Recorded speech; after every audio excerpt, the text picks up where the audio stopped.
E vamos passar à fase seguinte, ou seja, depois da empatia, vamos à definição do problema e nada melhor do que convidar, acho eu, alguém que tem que lidar com problemas complicados, digo eu, o Paulo Homme, que é pediatra, é médico e é pediatra. Bom dia, bem-vindo. Bom dia. Eu acho, não sei, não sou pai, mas sou pai dos filhos dos meus amigos, como eu costumo dizer. A criança é mais complexa com o adulto quando tentamos descobrir um problema, definir um problema, e é disso que estamos a falar. Não é mais complexa. Enfim, as doenças têm a mesma complexidade na criança que no adulto. É mais difícil, muitas vezes, conseguir perceber aquilo que a criança sofre. Uma vez que a criança, enfim, muitas vezes não diz aquilo que é suposto dizer, não fala, às vezes só chora, às vezes temos que interpretar o que a criança sente através dos pais, e os pais nem sempre são pessoas que emocionalmente estão neutras em relação àquilo que a criança está a passar. Ou seja, o pai quer ajudar, às vezes prejudica, quando às quer vezes dar a prejudica, informação. às vezes interpreta. Ou seja, a criança está a chorar e o pai diz que ela está a chorar porque tem dor de cabeça e muitas vezes não é esse o problema principal. E, portanto, às vezes os pais interpretam muito as situações e, enfim, nós temos que nos abstrair um bocadinho dessa interpretação e ir apenas aos sintomas. E deixem-me só dizer que estamos a falar da definição do problema, que é a fase seguinte do Design Thinking. Também há muitas definições, eu não quero trazer para aqui definições, mas é isto mesmo que estamos a falar, ou seja, chegar ao verdadeiro problema. Pergunto-lhe se concorda, uma das definições que o Design Thinking utiliza nesta definição é desbastar até chegar à simplicidade, destilar o problema até à sua essência e procurar uma solução. Quando tem uma criança à sua frente, como é que consegue desbastar aquilo que é acessório para chegar à essência? Há várias questões a ter em conta e, enfim, isso que teve a dizer se também... concordar com esta, porque isto é uma definição genérica, não é? É, mas é fundamental. Uma das coisas que está a dizer é que é importante eliminar o ruído de fundo. Ou seja, normalmente a criança vem com, enfim, múltiplos problemas e nós temos que perceber, dentro daqueles problemas, qual é, enfim, a queixa. Não é necessariamente a queixa mais importante para a criança, mas a queixa mais importante para o médico. Ou seja, aquilo que nós podemos achar que será um sinal de que alguma coisa verdadeiramente não está bem. E não é também, muitas vezes, necessariamente a queixa mais importante para os pais. E, portanto, é importante eliminar o ruído de fundo. Como é que isso se faz? Para além, obviamente, do saber médico, há alguma regra de senso comum que se possa aplicar nesse desbastar? Eu acho que é muito a experiência. Aqui a experiência vale muito. Ou seja, depois de um curso de medicina, em que é um curso eminentemente teórico, eu lembro quando acabei o meu curso, a pior coisa que me podiam fazer é pôr um doente à frente. Por quê? Eu não fazia ideia. Eu lembro da primeira urgência que eu fiz e quando agora, Paulo, vais ver aquele doente, e eu comecei a falar com o doente e só pensei, chamem um médico. Estava completamente... Porque a minha preocupação na altura era em que página é que está esta doença que ele está a falar. Qual era a imagem, qual era o gráfico em que isto se podia enquadrar. E não é nada assim. E, portanto, como é que isso se ultrapassa já agora? Porque algumas destas pessoas, perante uma situação dessa... Ultrapassa-se com a experiência, ultrapassa-se depois com, a pouco, aquilo que nós aprendemos num curso de medicina é a base, é como se fosse um bloco de mármore que depois nós com a experiência vamos esculpindo. E, portanto, é importante ter lá o bloco de mármore, senão não temos nada para esculpir.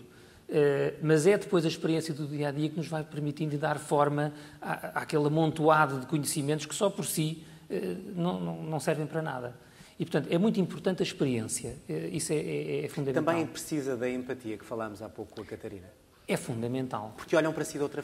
Será sempre um estranho, é sempre o médico, é sempre algo, é um intruso que nos vai ajudar. É importante a empatia com a criança e, no caso dos pediatras, é importante a empatia com os pais.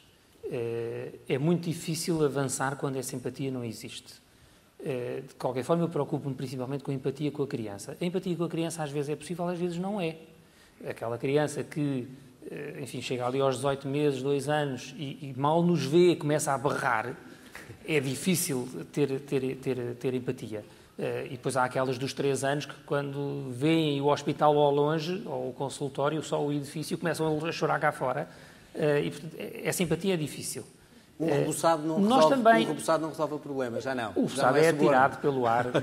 Vindo, eu se der um rebuçado, atiram fora. Se eu der ao pai e o pai der à criança, a criança aceita. Curioso. E, portanto, a empatia é muito difícil de estabelecer. Mas também não podemos criar, aquilo que depois a experiência também nos ensina, criar armadilhas. Por exemplo, nós não podemos fazer perguntas para as quais não vamos aceitar algumas respostas. Por exemplo, eu não vou perguntar a uma criança, agora posso-te auscultar. Porque ela vai me dizer não, e eu vou ficar, bem, agora o que é que eu faço? Exerce a minha autoridade, então para que é que lhe perguntei? E, portanto, eu tenho que lhe perguntar, tu queres que eu escute primeiro à frente ou atrás? E ela fica assim um bocadinho baralhada e às vezes até responde, porque sente que tomou alguma parte naquela decisão.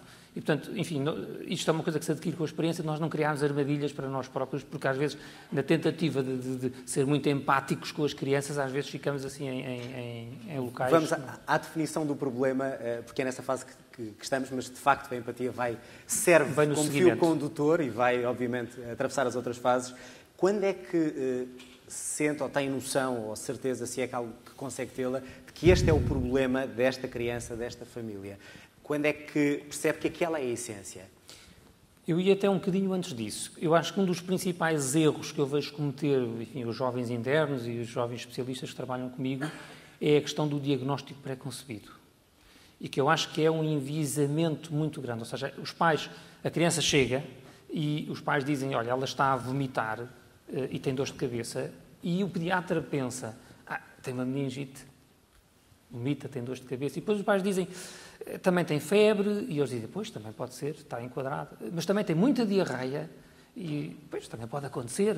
Ou seja, e a certa altura, o médico fez o seu diagnóstico quando os pais entraram, e tudo o que eles dizem vai encaixando, porque, enfim, qualquer doença pode dar tudo. Há manifestações frequentes e não chegar. Não chega a um falso problema. Chega a um falso problema. Eu penso que o primeiro nível é não ter diagnósticos pré-concebidos, ou seja, ter a mente aberta para ouvir aquilo que nos tem a dizer, sem ter pré-concebido que o problema é aquele. Isto às vezes é difícil, quando uma pessoa está num serviço de urgência e viu 40 gastroenterites de seguida, entra uma criança e os pais dizem, vem diarreia, e nós dizemos, é uma gastroenterite. Mas muitas vezes é aquele caso que afinal não é, ou seja, em que a diarreia é uma outra manifestação de outra doença qualquer. E, portanto, mas a primeira noção é não ter diagnósticos pré-concebidos. Mente aberta. Mente aberta, exatamente. Folha em branco. Folha em branco e estar disponível para ouvir, enfim, para receber todos aqueles inputs que nos querem dar. E depois, saber que normalmente, isto também acho que é importante, a criança tem um diagnóstico. Ou seja, a criança que tem vários sintomas, febre, dores de cabeça, dores de barriga, diarreia, vómitos, por aí fora, normalmente não tem 4 doenças. Uma que provoca a diarreia, uma que provoca as dores de cabeça, outra que provoca a febre. Normalmente tem um diagnóstico. Portanto, o ponto a seguir, depois de não termos diagnósticos pré-concebidos, é conseguirmos interpretar tudo aquilo que nos dizem num diagnóstico só. Às vezes não existe. Às vezes a criança tem 2 doenças. Mas isso é de longe o mais raro. Como é que é o processo mental, e não falo aqui em termos médicos, para fazer esse desbaste e chegar ao problema em concreto? Porque, obviamente, pode ser enganado pela criança, pode ser enganado pela observação, pode ser enganado pelos pais, pelo seu próprio juízo. Quando é que tem essa certeza? Se é que, e pergunto-lhe com toda a franqueza, sempre tem essa certeza ou fica sempre uma dúvida? Muitas vezes fica uma dúvida, mas para isso é que existem exames, enfim, análises, outros exames, etc., que nos ajudam depois a retirar essa dúvida. Nem sempre, depois de falar com a criança, com os pais e de observar a criança, às vezes ficamos com a certeza absoluta que a doença é aquela e não é preciso mais nada, podemos avançar para a fase seguinte, que é o tratamento, mas muitas vezes ficam dúvidas e depois surgem, enfim, a necessidade de fazer outros exames e outras coisas. Também a este propósito, há um erro em que muitas vezes se cai, que é ignorar quase completamente as queixas da criança e a observação da criança e ir direto para os exames. Ou seja, como se a criança chegasse ao pé de nós e o ideal era, antes de eu falar com ela, faz uma ressonância, umas análises, um ataque cerebral e depois fala comigo. Mas, entretanto, já tenho esses dados todos. Isso também, obviamente, é um erro e um desperdício em termos de recursos, mas, enfim, com bom senso, e avaliando primeiro aquilo de que ela se queixa, a observação, e só depois partindo para outros auxiliares de diagnóstico, normalmente não ficam muitas dúvidas. E para chegar ao problema, para além desses obstáculos todos, os pais podem ser um grande obstáculo. Quando procuram um problema, ou seja, o pai está tão preocupado, ou a mãe, que quer ajudar e pode induzir o erro, para além daquele diagnóstico pré-concebido, pergunto eu. Os pais podem ser uma grande ajuda ou um grande obstáculo. Muitas vezes são uma ajuda. Mas isto depende muito da personalidade e do temperamento daqueles pais, não é? Há alguns pais que são um desastre, não é? E, portanto, não estou a acusar ninguém em concreto. Até porque há aqui pais que eu sigo as crianças. Eu acho que não é deles que eu estou a falar. Acho que todos os pais têm essa dúvida. Será que sou bom pai, não é? Portanto, alguns nesta pais altura são têm a dúvida maior. Alguns pais são um desastre quando a criança está doente. Eu cheguei, por exemplo, a não conseguir observar uma criança por a mãe não deixar. Ou seja, a criança chorava, a mãe agarrava a criança ao colo e eu queria observá-la e a mãe não largava a criança porque a criança estava com dores.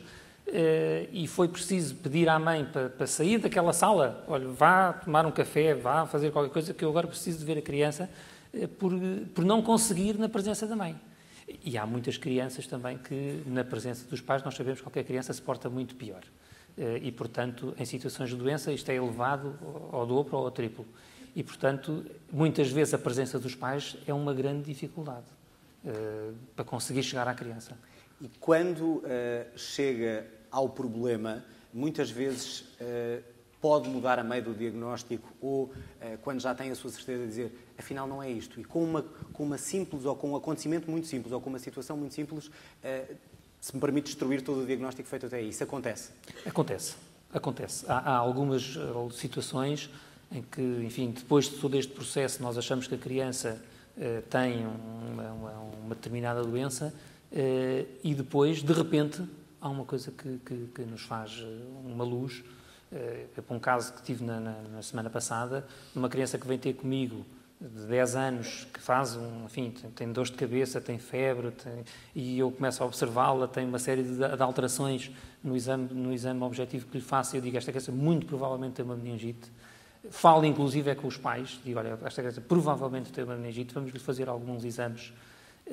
Mas havia algumas coisas na história que eu achava que não batiam completamente certo, porque a história de meningite normalmente é uma história de 2, 3 dias, e ela tinha queixas há mais de uma semana, há cerca de 10 dias, e disse, é estranho, ela tem tudo o que é necessário para uma meningite, menos uma coisa, é que isto dura há um bocadinho de tempo a mais.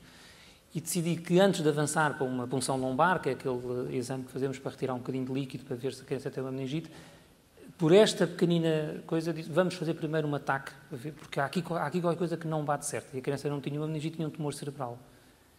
Que os sintomas, que tinha um tumor cerebral, que tinha feito uma hemorragia cerebral, e, portanto, tinha uma coisa bastante mais complexa. O que é que lhe fez ter esse palpite? Porque foi a duração, médico, mas foi só a duração. A duração dos sintomas não tinha sido nos últimos 3 ou 4 dias, tinha sido já há 10 dias para cá. E isso não é habitual numa meningite. E, portanto, este pequenino era um detalhe no meio de toda aquela história, era um detalhe, mas o detalhe fez com que achássemos na equipa que era necessário fazer um exame extra. E o exame extra revelou que, afinal, aquilo que estávamos a pensar não era verdade, afinal, a criança tinha outro diagnóstico. E, portanto, depois foi preciso falar com os pais e explicar que o diagnóstico inicial não era o que nós tínhamos pensado e era outro. Mas, no fundo, cá está, é não desprezar nenhum dos detalhes, porque seria fácil, isto é uma meningite, a questão dos 10 dias é um pormenor, porque, enfim, não se encaixa muito bem, mas paciência. E este paciência não se pode fazer, ou seja, temos que atender a tudo. Uma pergunta só para finalizar e um pouco pessoal. Alguma vez esbarrou com um problema que disse, não tem solução, eu não consigo encontrar o problema, eu não consigo, não é o tratamento, não consigo perceber o problema? Várias vezes. Infelizmente existe ainda na medicina e na pediatria, penso que até ainda mais, um grande saco de doenças para os quais não temos ainda diagnóstico. Ou seja, refiro-me, por exemplo, a crianças com doenças neuromusculares, etc., que são doenças que muitas vezes nós conseguimos fazer, enfim, caracterizar perfeitamente de que é que aquela criança sofre em termos de sintomas, o que é que ela é capaz de fazer, o que é que não é capaz de fazer, mas fazendo toda a bateria de exames possível e imaginária atualmente ao nosso dispor, não conseguimos dar aos pais um nome àquela doença. Para os pais é uma grande insatisfação, uma grande mas para vocês, angústia. Que também. Para nós também. Dr. Paulão, muito obrigado. Nada, foi um prazer.